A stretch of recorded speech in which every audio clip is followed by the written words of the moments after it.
Okay po, topic natin pag tumatanda na tayo, edad 40, 50, 60 years old, merong mga bagay bawal na gawin. Okay, mga bawal na lifestyle na to. Kasi syempre, pag tumatanda tayo, dapat ang focus natin, pampahaba ng buhay. Okay, hindi na pwede yung mga dating gawain. Tingnan natin 1 to 18 to.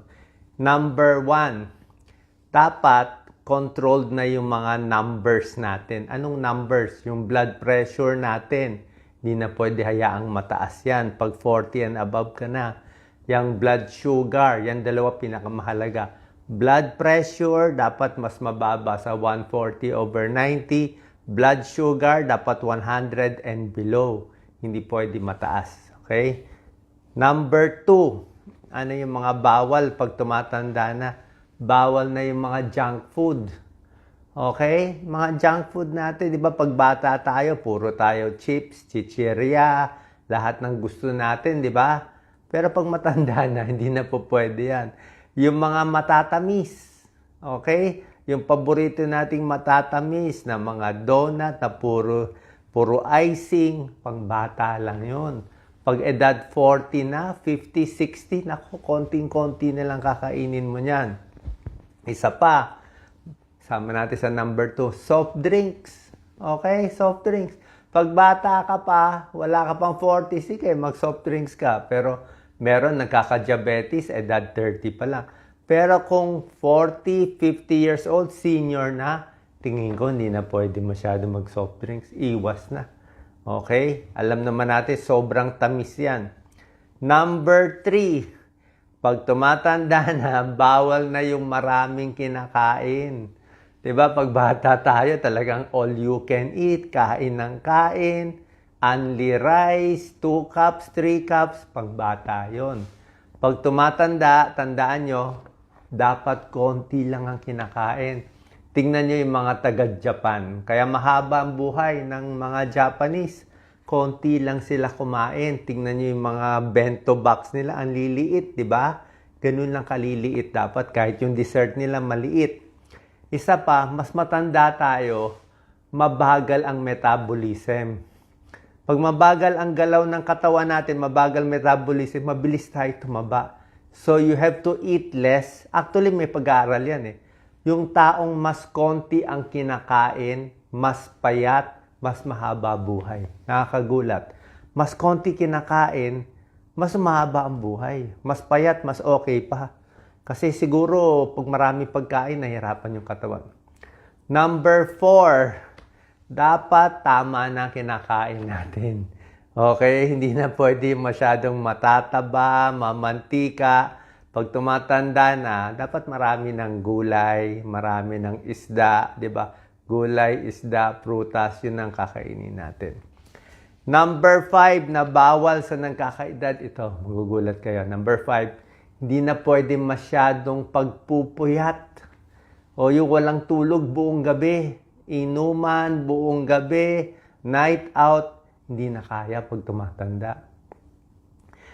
Pag bata pa tayo, kaya hindi ka matulog 2 araw, di ba? Kaya ng katawan. Pero ngayon, hindi na kaya ang sobrang puyat. Kung bata ka pa, kaya mo pa mag-duty. Parang kami mga doktor. Diba? 36 hours duty namin, kaya namin noon yon. Pero ngayon, papa-duty mo ng 36 hours, hindi na kaya ng katawan. Manginginig na ang katawan. So, sobrang puyat, hindi na bagay yan pag tumatanda. Number 6, sobrang stress. Okay? Sobrang galit. Sobrang init ng ulo. Init ng ulo. Pag bata ka, may kaaway ka, sigawan, suntukan, di ba? Pwede, di ba? Baliwala. Pero pag may edad na, delikado po. Ingat kayo sa sobrang galit, sobrang inis. Kahit nga rin, meron kang pinapagalitan, galit na galit ka, delikado.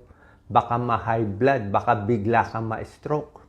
Di ba? Tsaka pag matanda ka na, nagalit ka, kita mo parang bibigay na yung katawan mo, hihingalin, baka biglang huminto puso, hindi natin masabi.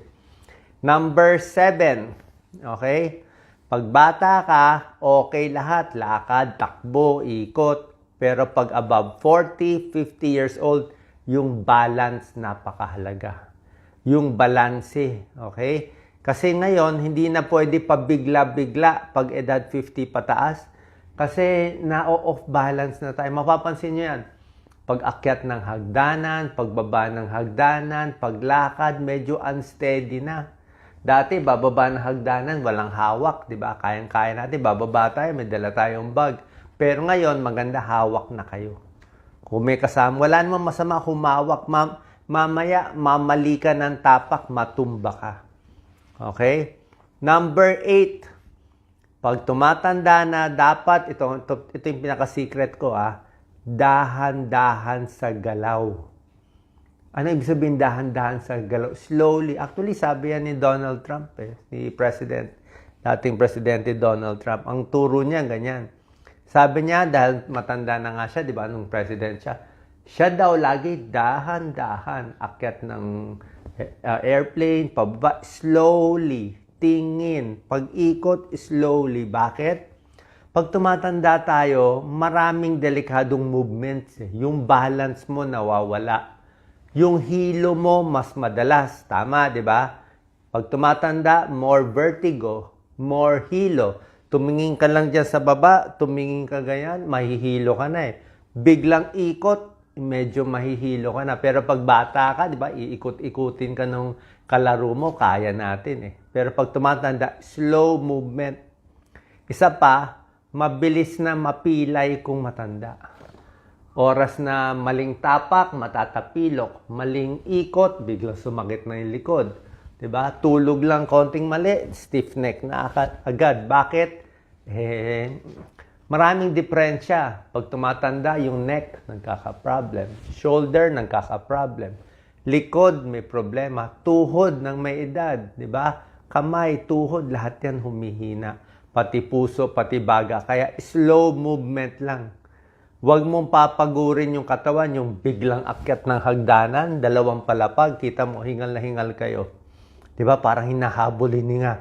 Dati hindi naman. Bakit? Mas mahina na ang baga at puso, mas matigas na yung puso pag tumatanda. Pati yung mga ugat tumitigas. Number 9. Paggising sa umaga, dahan-dahan din pag matanda na. Marami yan nangyayari. Meron akong kakilala. Paggising sa umaga, nahilo siya, bumagsak.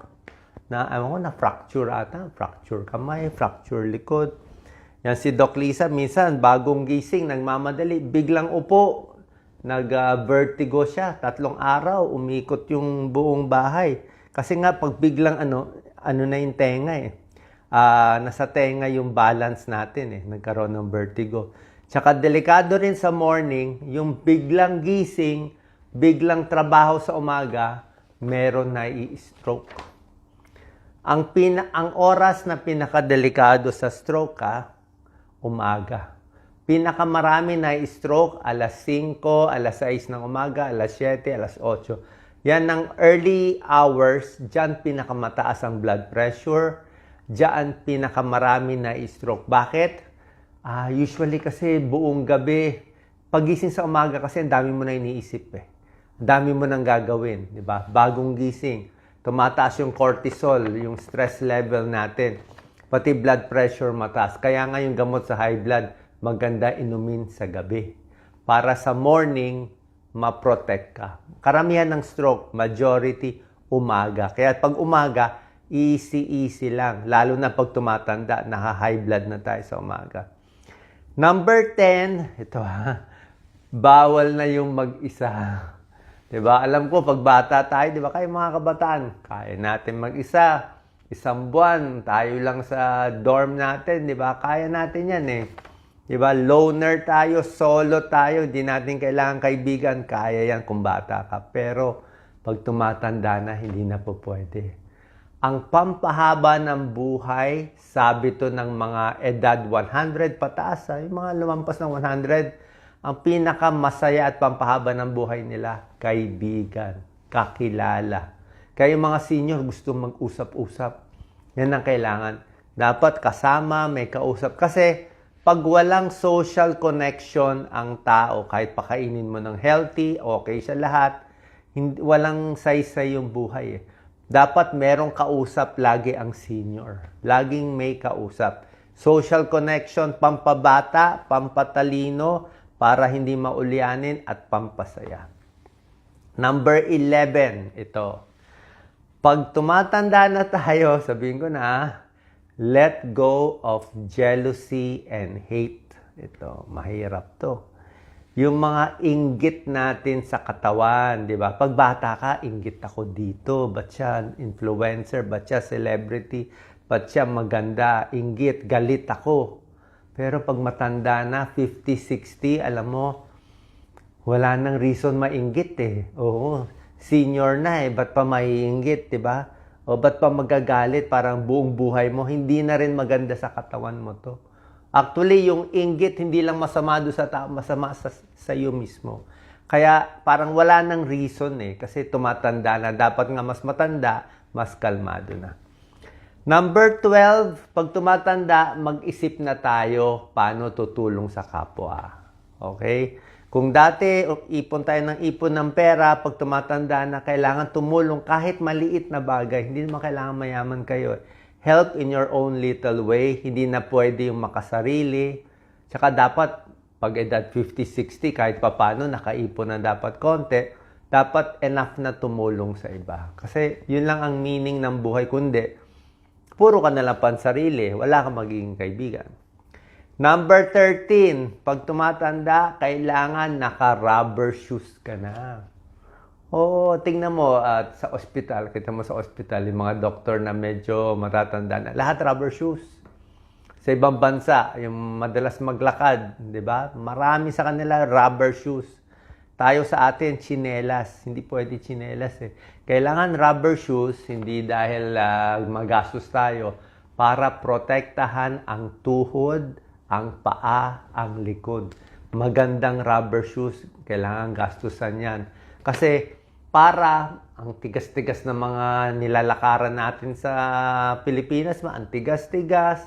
Pag wala kang magandang rubber shoes, mapupudpud ang tuhod mo. Sasakit ng likod. So at least, parang may shock absorber. Parang kotse, di ba? Maganda yung kotse na maganda yung shocks, di ba? Hindi ka nanginginig sa loob, di ba? Kahit na lubak, baliwala. Ang ganda kasi ng shocks, ng shock absorber ng kotse mo. Ganun din. Pag maganda ang rubber shoes, kahit matigas o ano, mas hindi ka matatapilok, hindi ka masusugat, safe ka lagi. Tsaka yung rubber shoes, maganda yung may arch siya, yung may arch. Yung paa na medyo nakataas dito para protected yung arch. So, rubber shoes. At hindi lang rubber shoes, ilakad mo. Diba? Kailangan hindi pwede rubber shoes, nakaupo ka lang sa bahay. Subukan nyo, 3,000 steps a day. Okay lang sa akin, 3,000 steps pag senior na. Bata-bata, sige, 5,000 steps kung malakas, minsan mahina. Oo, yung 10,000 steps na tinuturo nila, kung kaya lang. Pero kung di kaya, 5,000 pwede na. Pag senior, 3,000, 2,000, pwede na yun, kaysa wala.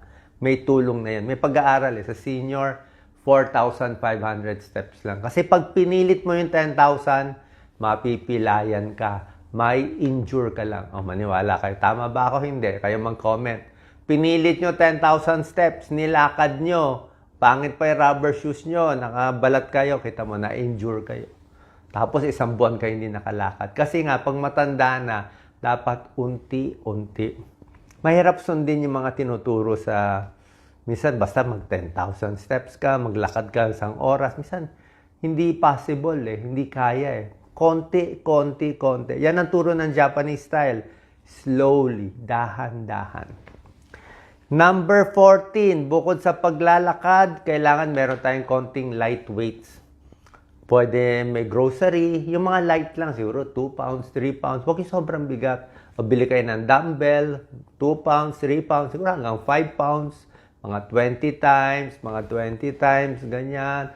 Tapos yung upo tayo, ganyan, no? Upo tayo, maganda yan sa hips, sa sa hita. So, kailangan may konting resistance. Wall push-up. Dito sa wall. Wall push-up. Maganda yan. Kung nahihirapan kayo, di malapit kayo, madali lang yan. Mas malayo. Yung tunay na push-up, kung kaya nyo, pero hindi ko pinapayo. Konting exercise, pwede na yan. Okay? Bawal yung upo ng 7 hours. Di ba? Ginawan ko ng video yan. Ang nakaupo ng more than 7 hours a day, maikli ang buhay. Kaya dapat within, lakad-lakad. Para ngayon, after this video, lalakad ako. Number 15, pag tumatanda, gamitin ang utak. Okay? Use your brain na. Hindi na pwede yung matutulog na lang ako. Pilitin mo mag-compute. O, i-compute mo lahat ng utang mo. Hindi, lahat ng, kahit ano, i-compute mo. O, kaya rin, mahilig ka sa basketball o sa football, mag-compute ka na mag-compute. Pagganahin na pagganahin. Gumawa ka kunwari ng project, makipagdebate. Kasi, the more you use the brain, hindi ka maulyanin. Basa ng basa. Kasi pag hindi mo ginamit yung utak mo, walang kausap si nanay, si tatay, si lolo, si lola, mauulyanin. Kaya nga, tulad na sinabi ko nga, social connection, kaibigan, di na pwede mag-isa, gamitin yung utak. Kahit mag-retire ka sa trabaho, gumawa ka na ibang project. Number 16, dapat pag tumatanda na, safety tips at home. Sobra important to. Kala nyo, ano ba yung safety tips? Naku, naliligo kayo sa banyo nyo. Ngayon kayo, punta kayo sa banyo nyo. Ilang beses kayo muntik madulas sa banyo? Sabihin mo, mag-comment kayo. O, tunay ba sinasabi ko? Ilang beses kayo muntik-muntik madulas? Muntik pagdulas, baka tumama yung ulo sa semento. That's it. Diba? Dudugo na yung ulo niya. Kasi yung mga CR natin talaga, ang dulas eh. Ako, ang ginagawa ko, meron kaming rubber mat. Oo. Pero minsan yung rubber mat, nadudumihan din eh. Inaamag yung rubber mat, di ba? Hirap din. Kaya meron ako mga handle. Yung handle sa sidebar. Pakabit kayo ng handle. Tapos, dapat meron talaga eh. Medyo steady. Tsaka, isa pa pala, lagi ako may silya sa banyo. Lagi ako may silya. Plastic na silya. Bakit? Mahirap magkuskus ng paa eh. Kaya nyo magkuskus ng paa, nakatayo, kukuskus. Mahirap. Baka pag senior, baka mahilo kayo eh. Subukan nyo, silya na lang. Minsan pa naliligo kayo, nabasa yung mata nyo ng sabon. Kaya nyo ba tumayo? Mahirap yun ha. Pag matanda ka na, nabasa yung mata mo, ma-off balance ka. Kung kayo edad 30, hindi ka ma-off balance. Pero pag 40, 50, 60 kayo magsalita, ma-off balance ka na. Kaya safety tips sa floor, sa ligo, sa gabi, hindi na pwede yung walang ilaw. Dapat meron ka ng night light. Meron kang maliit, kahit yung banyo may ilaw. Para paggising mo, pupunta ka sa banyo, tatayo ka, di ba? Pag walang ilaw, baka madapa ka. Ilang beses kayo muntik-muntikan madapa sa madaling araw? Mag-comment kayo. Muntik-muntikan lang yan. Pag natsambahan tayo, yun na yun. Diba? Lagi ko nakikita ang pinaka-cause ng accident at pagkamatay ng senior, hulog. Hulog sa CR, tumama yung ulo, hemorrhage. Hulog sa kama. Pagtayo, natumba. Diba? Laging ganyan. Natumba, na hip fracture. O, pag hip fracture, tuloy-tuloy na yon. Hip fracture, di na makalakad, tataba na. Hihiga na lang, hihina ang muscle. Tapos pagkain, mag-aspiration pneumonia, tuloy-tuloy na yon. So, ayaw natin yung unang injury. Kumbaga sa baso, maganda wala pa siyang basag. Kasi oras yung baso na basag na konti, anong nalamat konti? Nahulog eh, na-hip fracture na eh. Natumba na eh, hindi na makatayo eh. Oras na nabasag na siya, mabilis na siya mabasag ulit. So, ganun din sa tao. Oras na na-stroke na, baka magtuloy-tuloy. Oras na napilay na o hindi na makalakad, lagi na naka-wheelchair, tuloy-tuloy na yon. Baka mamaya mag-varicose na o di ba humina na likod. Kaya dapat pipilit natin maging gumagalaw at independent. Di ba? Ilaw sa gabi, ganyan. Yung lalagyan ng mga handles, safety tips. Pati rin sa magnanakaw, dapat maingat tayo. Ingat din sa aso, pusa, ha? Aso, pusa, minsan may rabies yan. So, mamaya makagat kayo, ingat din. Number 17, to. Pag matanda ka na, be careful na sa weather conditions. Anong weather conditions? Ulan, araw, sobrang init, baka ma-heat stroke. Sobrang ulan, dati naulanan, okay lang. Pag matanda, naulanan ako, baka mapulmonya tayo. Yung lamig, nakakahina ng immune system. Sobrang cold, sobrang hangin, okay? Sobrang init, lahat yan hindi na maganda. So, pag matanda, kita mo mas kailangan mo na mag-jacket. Malalamigin ka na. Di ba? Nilalamig ka na eh. Isa pa, nakalimutan ko sabihin kanina. Mas matanda, mahirap na makakita sa gabi. Parang may night blindness na tayo. Mas madilim, mas di mo na makita. Mas mabilis ka na masilaw.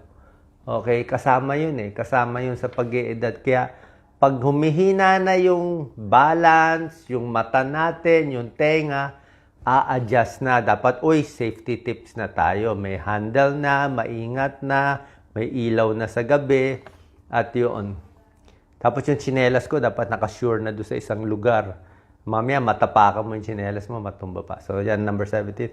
And number 18, lastly, pampahaba ng buhay, dapat isipin mo na ano yung legacy mo. Diba? Lahat naman ng buhay may halaga. Parang mag-iwan ka ng magandang ehemplo sa pamilya mo, magandang ehemplo sa kaibigan, para sa susunod na generation. Meron tayong maiwan na maganda. Kasi yun na lang magiging happiness mo. Parang sabi na ibang tao, nabuhay yan ng matagal puro pansarili lang, wala naman tinulong, pangit din naman, di ba? So pag nawala tayo, mumurahin lang tayo, ayaw rin natin yun. Okay? So yan lang po, ang tulad ng sinasabi ko last message, dahan-dahan lang, ingat-ingat lang, at ito pinaka-message ko, pag edad 40, 50, lalo na pag edad 60, 50-60 patas, focus na sa mga bagay na magpapahaba ng buhay mo. Kasi mas mahaba ang buhay mo, mas panalo ka. Mas mahaba ang buhay mo, mas mayaman ka. Okay? Kahit maliit lang pera mo, kung na-invest mo in 20 years, diba? Mas mahaba buhay mo, mas mayaman ka pa rin. So, mas mahaba ang buhay, mas may magagawa tayo. At syempre, laging magdarasal. Yan naman pinakamahalaga sa lahat. Salamat po. God bless po. Share po natin sa ating kababayan. God bless.